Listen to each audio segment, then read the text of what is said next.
Hello students. In last lecture, we have studied digestive system of cockroach and blood vascular system of cockroach, that is circulatory system of cockroach. In this lecture, we are going to learn tracheal system of cockroach, that is respiratory system of cockroach, and excretory system and nervous system of cockroach. First of all, we will learn the respiratory system of cockroach. Cockroach मध्ये जी respiratory system जी आहे आपण त्याबद्दल त्याची detail मध्ये माहिती घेऊया. Respiratory system म्हणजे काय, तर मराठीमध्ये त्याला श्वसन संस्था असं म्हटलं जातं. आता कॉकरोचच्या बाबतीत रेस्पिरेटरी सिस्टम जी आहे it consist of 3 parts: spiracles, trachea and tracheoles.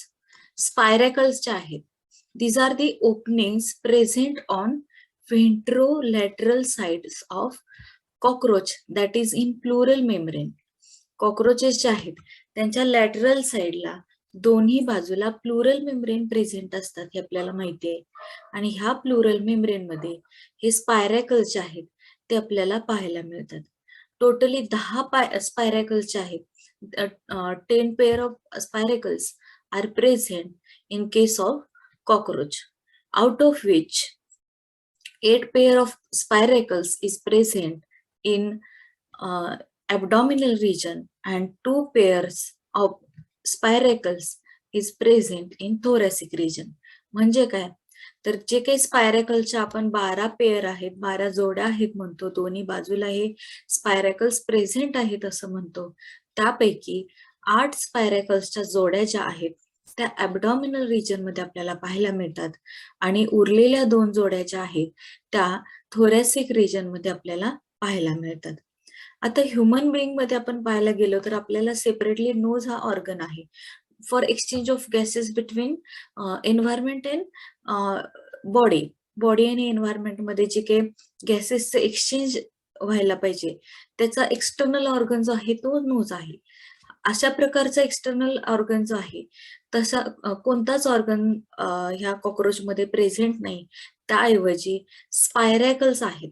स्पायरॅकल्स अगदी छोटी छोटी छिद्र असतात की जे बॉडी बाहेर ओपन होत असतात आणि त्याच्याद्वारे जी एअर आहे, जे ऑक्सिजन आत घेतला जातो आणि CO2 जो आहे तो बाहेर फेकला जातो विथ द हेल्प ऑफ दिस स्पायरॅकल्स. आता इथे आपण पाहिलं तर आपल्याला इथे पाहायला मिळेल बघा, हे जे ओपनिंग आहे इट इज कॉल्ड एज स्पायरॅकल.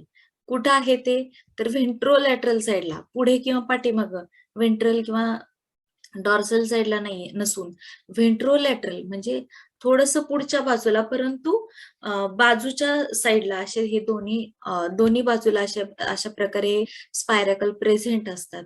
आणि स्पायरॅकल जे आहेत ते इंटरनली लाईन विथ कायटिनस सबस्टन्स.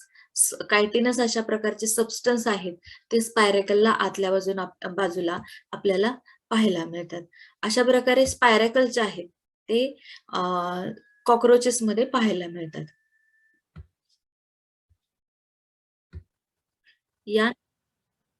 यानंतर कॉकरोचेस मधला जो रेस्पिरेटरी सिस्टम मधला पुढचा भाग आहे तो आहे ट्रॅकिया. ट्रॅकिया जे आहे ते स्पायरॅकल्सच्या नंतरचा किंवा पुढचा नॅरो ट्यूबलेक स्ट्रक्चर जे आहे त्याला ट्रॅकिया असं म्हटलं जातं. हा जो भाग आहे तो ट्रॅकियाचा भाग आहे. It is near about 1 millimetre in thickness.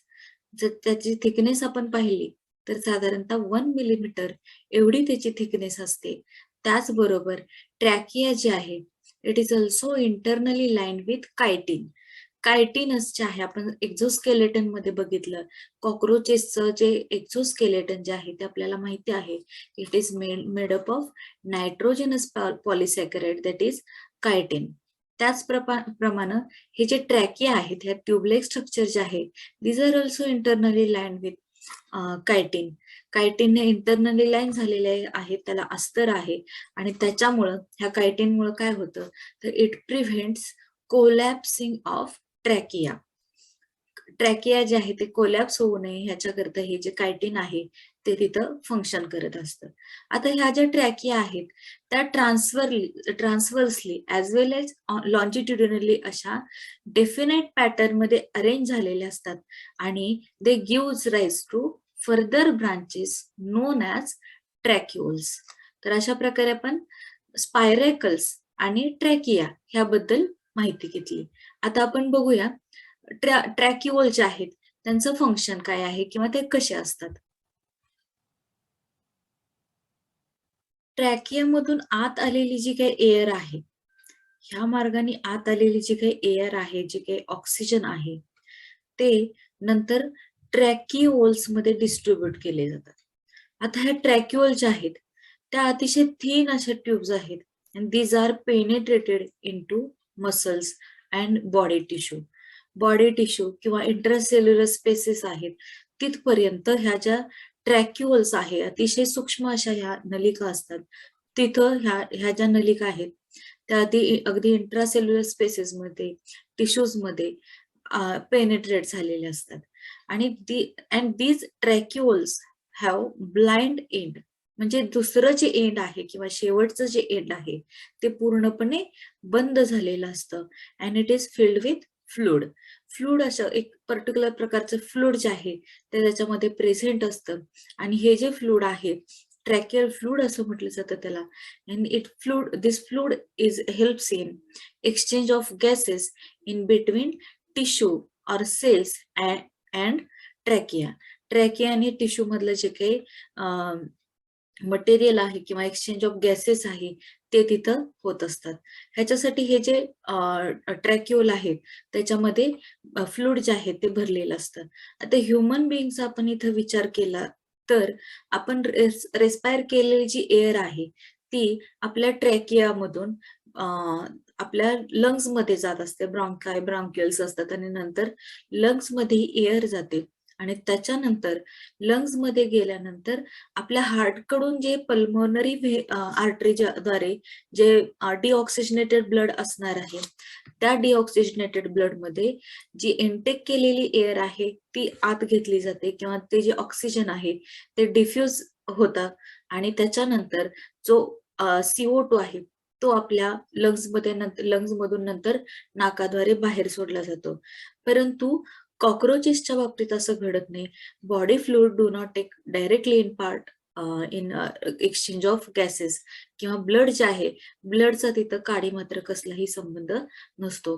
फक्त डिफ्युजनसाठी आवश्यक डिफ्युजनसाठी जे काही आवश्यक गोष्टी आहेत त्यासाठी मात्र हे जे बॉडी फ्लुइड जे आहेत किंवा ब्लड जे आहे ते तिथं मदत करत असतं.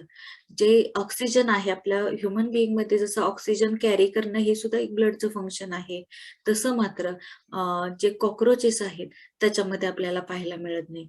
हे जे डायरेक्टली गॅसेसचं एक्सचेंज आहे it takes place directly in between trachea and cells. अशा पद्धतीनं ट्रॅक्युअल जे आहेत ते आपल्याला तिथं पाहायला मिळतात.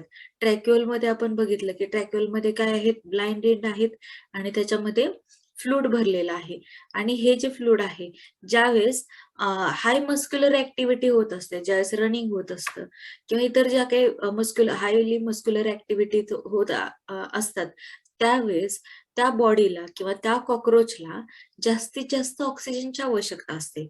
त्यावेळेस हे फ्लूड जे आहे it is drawn into the intracellular spaces.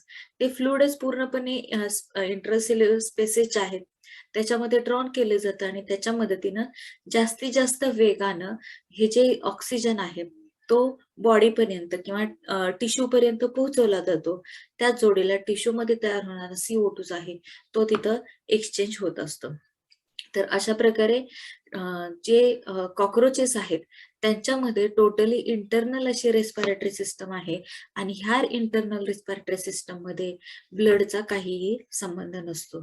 तर अशा प्रकारे ही जी रेस्पिरेटरी सिस्टम जी आहे कॉक्रोच मधली ती आपण पाहिली. आता पुढे आपण एक्सक्रेटरी सिस्टीम जी आहे कॉक्रोच मध्ये ती आपण पाहणार आहोत.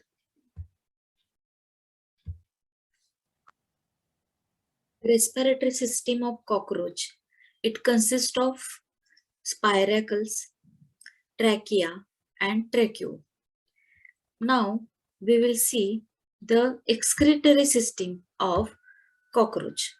आता कॉकरोच जे आहे त्याच्यामध्ये जी एक्सक्रेटरी सिस्टीम आहे त्याच्यामध्ये मेनली माल्पिगियन ट्युब्युल्स, नेफ्रोसाइट्स आणि युरिकोज ग्लँड्स ह्या आपल्याला पाहायला मिळतात.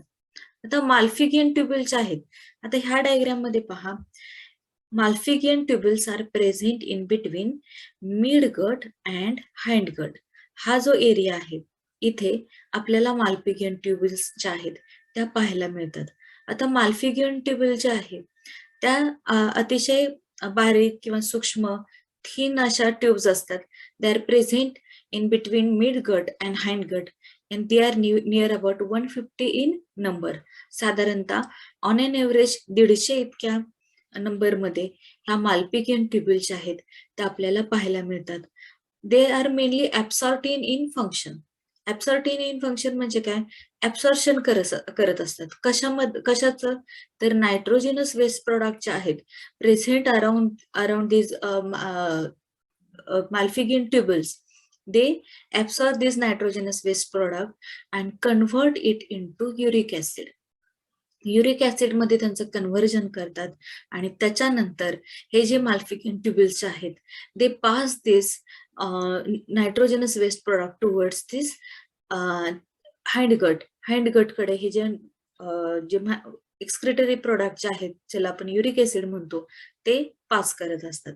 आता या माल्पिगियन ट्युब्युल्स जे आहेत त्यांच्यामध्ये आतल्या बाजूला सिक्रेटरी सेल्स ज्या आहेत त्या प्रेझेंट असतात. जे एक्सक्रेशनसाठी आवश्यक असणारे एन्झाइम्स आहेत ते सुद्धा त्या ठिकाणी सिक्रेट केले जातात आणि त्याचबरोबर हे जे एक्सक्रेटरी वेस्ट प्रोडक्ट जे आहेत ते हाइंड गटकडे पुढे पाठवले जातात. आता त्याचबरोबर माल्पिगियन ट्युब्युल्स बरोबर नेफ्रोसाइट्स सुद्धा आपल्याला पाहायला मिळतात. आता नेफ्रोसाइट्स जे आहेत these are associated with fat body बरोबर असोसिएट झालेले असतात and present around the heart जे बघितलं आपण 13 चेंबर्ड हार्ट जे आहे त्याच्या भोवती ह्या नेफ्रोसाइट आपल्याला पाहायला मिळतात. They also absorbs nitrogenous waste product and store into it. म्हणजे नेफ्रोसाइट जे आहेत ते मेनली जे नायट्रोजनस वेस्ट प्रोडक्ट आहेत त्या स्टोअर करायचं काम करत असतात. त्याचबरोबर आता इन केस ऑफ मेल मध्ये प्रेझेंट असणारा युरिकोज ग्लँड जे आहेत they are also responsible for separation of nitrogenous waste product from haemocoel किंवा हिमोसाइट्स जे आहेत त्याच्यामधून जे नायट्रोजनस वेस्ट प्रोडक्ट जे आहेत ते सेपरेट करण्याचं काम युरिकोज ग्लँड सुद्धा करत असतात. मात्र हे युरिकोज ग्लँड जे आहेत they are present only in case of male cockroach मध्ये फक्त ह्या युरिकोज ग्लँड जे आहेत त्या प्रेझेंट असतात. आता हे नेफ्रोसाइट जे आहेत एकतर त्या जे नायट्रोजनस वेस्ट प्रोडक्ट जे आहेत त्या स्वतः साठवून ठेवत असतात. त्याचबरोबर जे कायटिनस मेम्ब्रेन आहेत त्या कायटिनस मेम्ब्रेन मध्ये सुद्धा हे जे नेफ्रोसाइट आहेत ते नायट्रोजनस वेस्ट प्रोडक्ट काय करत असतात? डिपॉझिट करत असतात आणि कायटिनस मेम्ब्रेन जे आहे एक्झोस्केलेटन जे आहे ते मोल्टिंगच्या वेळेस निघून जातं हे आपल्याला माहिती आहे. ज्यावेळेस कॉकरोचची साईज मोठी होते त्यावेळेस एक्सटर्नल कव्हरिंग आहे ते मोल्ड होतं, बाहेर निघून पडतं. तर अशा प्रकारे आपल्याला नेफ्रोसाइट्स जे आहेत त्या सुद्धा एक्सक्रेटरी सिस्टम मध्ये महत्वाचा रोल प्ले करतात हे आपल्याला पाहायला मिळालं. म्हणजे एक्सक्रेटरी सिस्टीम मध्ये आता आज आपण काय बघितलं तर माल्पिगियन ट्युब्युल्स आहेत ते ह्या एरियामध्ये प्रेझेंट आहे.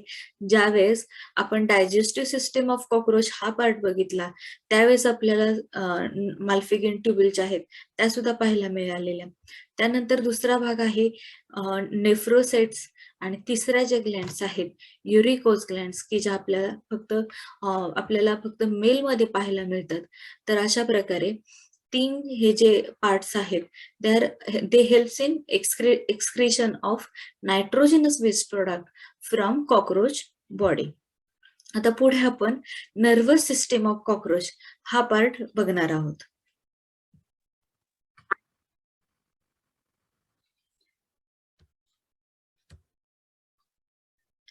Nervous system of cockroach.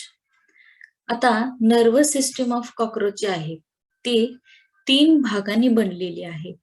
पहिला भाग म्हणजे सेंट्रल नर्वस सिस्टीम, दुसरा भाग आहे पेरिफेरल नर्वस सिस्टीम आणि तिसरा जो भाग आहे तो ऑटोनॉमस नर्वस सिस्टीम. आता सेंट्रल नर्वस सिस्टीम ह्युमन बिईंगच्या बाबतीत बघा, आपला ब्रेन आणि स्पायनल कॉर्ड जो आहे ते दोन्ही मिळून सेंट्रल नर्वस सिस्टम बनते. तर आता कॉक्रोचेस मध्ये आपण बघूया की सेंट्रल नर्वस सिस्टम जी आहे ती कशा प्रकारे बनलेली असते. In case of cockroach, central nervous system is consist of nerve ring and ventral nerve cord. आता जसं आपण बघितलं की जे कॉक्रोचेस मधले 3 सायनस आहेत. पहिला सायनस कुठे आहे तर व्हेंट्रल साइडला, दुसरा मिडल आणि तिसरा डॉर्सल साइडला. जो व्हेंट्रल साइडचा सायनस आहे पेरिन्युरल सायनस असं म्हटलं जातं. ह्या सायनस मध्ये, ह्या कॅव्हिटी मध्ये ही सेंट्रल नर्वस सिस्टम मधला जो व्हेंट्रल नर्व कॉर्ड जो आहे हा जो भाग आहे तो आपल्याला पाहायला मिळतो. आता सेंट्रल नर्वस सिस्टम मध्ये पहिला भाग आपल्याला बघायचा आहे नर्व रिंग. नर्व रिंग जे आहे it is made up of supra oesophageal ganglion, sub oesophageal ganglion and connective, circum oesophageal connective, ह्या 3 भागाने नर्व रिंग जी आहे ती बनलेली आहे. आपण आता इथे डायग्राम मध्ये बघूया. सेंट्रल नर्वस सिस्टम बघा, हा जो एरो आपल्याला दिसतोय इथून जे हा भाग आहे जो 7th सेगमेंट आहे अबडॉमेनचा तिथपर्यंत ही सेंट्रल नर्वस सिस्टम जी आहे ती आपल्याला पाहायला मिळते.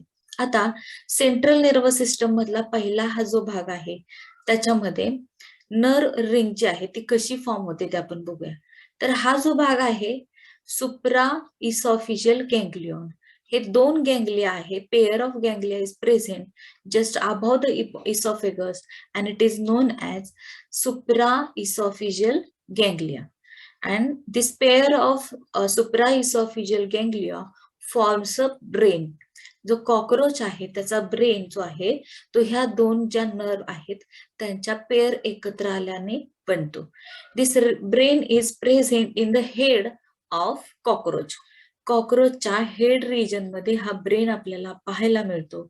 अँड दिस हा जो ब्रेन आहे तो अँटिनाचा बेसल पोर्शन आणि इसॉफेगसचा सुपेरियर पोर्शन जो आहे किंवा वरचा भाग आहे त्या भागामध्ये हा जो ब्रेन आहे तो आपल्याला पाहायला मिळतो. त्याच्यानंतर हा जो रिजन आहे it is sub oesophageal ganglion. It is also pair of ganglion आणि कोणत्या रिजन मध्ये आहे तर सब इसॉफिजियल गँग्लियन असं त्याला म्हटलं जातं. आणि सुप्रा इसॉफिजियल गँग्लियन आणि सब इसॉफिजियल गँग्लियन ह्या दोघांना एकत्र आणणारा जो रिजन आहे त्याला सर्कम इसॉफिजियल गँग्लियन कनेक्टिव्ह असं म्हटलं जातं. तर ह्या अशा पद्धतीनं सुप्रा इसॉफिजियल गँग्लियन आणि सब इसॉफिजियल गँग्लियन आणि त्याचबरोबर सर्कम इसॉफिजियल गँग्लियन ह्याच्यापासून ही नर्व रिंग जी आहे ती तयार होत असते. आणि it is present in head region. Head region मध्ये हे नर्व जे आहेत ते आपल्याला पाहायला मिळतात. आता पुढे ही जी व्हेंट्रल नर्व कॉर्ड जी आहे, ventral nerve cord no doubt आपल्याला व्हेंट्रल साइडलाच पाहायला मिळेल. ह्युमन बिईंग मध्ये जो स्पायनल कॉर्ड आहे तो पाठीमागच्या डॉर्सल साइडला आहे. मात्र जे कॉक्रोचेस आहेत त्यांच्या बाबतीत ही नर्व कॉर्ड जे आहे it is present in ventral side. आणि हे जे कॉर्ड्स आहेत किंवा ह्या ज्या नर्व आहेत त्या सगळ्या कशा आहेत तर पेअर मध्ये प्रेझेंट असतात. आता ही जी व्हेंट्रल नर्व कॉर्ड जी आहे it consist of 3 thoracic ganglion and 6 abdominal ganglion. thoracic region मधले 3 गँग्लियॉन आणि abdominal region मधले हे 6 गँग्लियॉन आपल्याला पाहायला मिळतात. thoracic region मधले हे जे काही गँग्लियॉन आहेत ते पेअर ऑफ गँग्लिया आहेत किंवा 3 पेअर ऑफ गँग्लिया ज्या आहेत त्या लार्जेस्ट आहेत. आणि त्याच्यानंतर उरलेल्या ह्या ज्या abdominal गँग्लियॉन आहेत त्या पेअर मात्र लहान आहेत as compare to thoracic ganglion. आणि लास्ट जी गँग्लिया आहे पेअर ऑफ गँग्लियॉन आहे which is present in 7th segment of abdomen. Abdomen मधल्या 7व्या सेगमेंट मध्ये आपल्याला हा 6th ऍबडॉमिनल गँग्लियॉन पाहायला मिळेल आणि in case of 6th abdominal segment ganglion is absent. ह्या रिजन मध्ये गँग्लियॉन अब्सेंट आहे. नेक्स्ट, आता हे जे थोरॅसिक गँग्लियॉन जे आहेत ते परत according to in which part they are present, they are again divisible into three types. First one is prothoracic ganglion. म्हणजे प्रोथोरॅक्स मध्ये प्रेझेंट असणारं गँग्लियॉन आहे किंवा जे पेअर ऑफ गँग्लिया आहेत त्याला प्रोथोरॅसिक गँग्लिया असं म्हटलं जातं, गँग्लियॉन असं म्हटलं जातं. Next, mesothoracic ganglion and third one is metathoracic ganglion. हे दोन्ही thoracic ganglion जे आहेत रिस्पेक्टिव्हली मेसोथोरॅक्स आणि मेटाथोरॅक्स ह्या रिजन मध्ये आपल्याला पाहायला मिळतात. तर ही झाली central nervous system of cockroach. This one is central nervous system of cockroach. आता पेरिफेरल नर्वस सिस्टम आपल्याला पाहिजे आहे. तर हा जो सुप्रा इसॉफिजियल गँग्लियॉन आहे त्याच्यामधून 6 नर्व येतात की ज्या ऑप्टिक नर्व, अँटिनरी नर्व आणि फ्रंटल नर्व असं म्हटलं जातं. म्हणजेच डोळ्याकडे जाणाऱ्या, अँटिनाकडे जाणाऱ्या आणि लॅब्रम मध्ये जाणाऱ्या ह्या 3 नर्व आपल्याला पाहायला मिळतात. Next, 3 pairs of sub oesophageal गँग्लियॉन मधून निघणाऱ्या ह्या नर्व्स आहेत. रिस्पेक्टिव्हली त्या मॅन्डिब्युलर नर्व त्याला म्हटलं जातं, मॅक्झिलरी नर्व आणि लॅबियल नर्व असं म्हटलं जातं. मॅन्डिब्युलर नर्व जी आहे ती मॅन्डिबल मध्ये जाते, मॅक्झिला मध्ये जाणारी मॅक्झिलरी नर्व आणि लॅबिया मध्ये जाणारी जी आहे किंवा लॅबियम मध्ये जाणारी जी नर्व आहे त्याला लॅबियल नर्व असं म्हटलं जातं.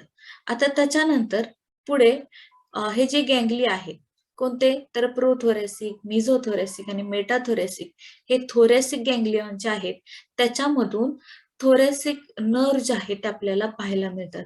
आणि ह्या ज्या नर्व्स आहेत त्या काय काय कंट्रोल करतात किंवा कशामध्ये गेलेले असतात, they goes into wings, then legs, they also goes into visceral organ present in thoracic region. Thoracic region मध्ये असणारे जे काही महत्वाचे ऑर्गन आहेत त्याच्यामध्ये ह्या सगळ्या नर्व काय झालेले असतात, पेनेट्रेट झालेले असतात. आता पुढे हे 6 गँग्लिया आहेत. ह्या 6 गँग्लियामध्ये ऍबडॉमेन मध्ये असणारे हे 6 गँग्लिया आणि ह्या गँग्लियन ज्या नर्व निघतात त्यांना ऍबडॉमिनल नर्व असं म्हटलं जातं. ऍबडॉमिनल गँग्लियॉन मधून निघणारे ऍबडॉमिनल नर्व. आता ह्या ज्या नर्व आहेत they penetrate into visceral organ present in abdominal region. तर अशा प्रकारे आपल्याला जी पेरिफेरल नर्वस सिस्टीम जी आहे ती आपल्याला पाहायला मिळते. आता नेक्स्ट आपण बघूया ऑटोनॉमस नर्वस सिस्टम. आता ऑटोनॉमस नर्वस सिस्टम जे आहे it consist of 4 ganglia. First one is frontal ganglion. It is present in pharynx. Pharynx region सांगितला. आपलं जे काही डायजेस्टिव्ह सिस्टम आपण बघितली त्यामधला हा रिजन आहे. तर ह्या रिजन मध्ये प्रेझेंट असणारी frontal ganglia. Then hypocerebral ganglia. Hypocerebral ganglia जे आहे it is present just below the cerebrum and just above the esophagus or in anterior region of esophagus. Then inguinal ganglion, it is present in the crop region जो आपण बघितला की digestive system मध्ये present आहे तिथेही आपल्याला nerve पाहायला मिळते. आणि लास्ट जी ऑटोनॉमस नर्वस सिस्टम मधलं गँग्लियॉन आहे ventricular ganglion, it is present in gizzard. तर अशा प्रकारे या आजच्या ह्या लेक्चर मध्ये आपण जे नर्वस सिस्टीम आहे कॉकरोचची ती बघितली. ह्याच्यानंतर आपण एक्सक्रिटरी सिस्टम आणि जी ब्लड सर्क्युलेटरी सिस्टम जी आहे रेस्पिरेटरी सिस्टम जी आहे कॉकरोचची ती आपण पाहिली. आता नेक्स्ट लेक्चर मध्ये आपण रिप्रोडक्टिव्ह सिस्टीम ऑफ कॉकरोच हा भाग कव्हर करणार आहोत. थँक्यू.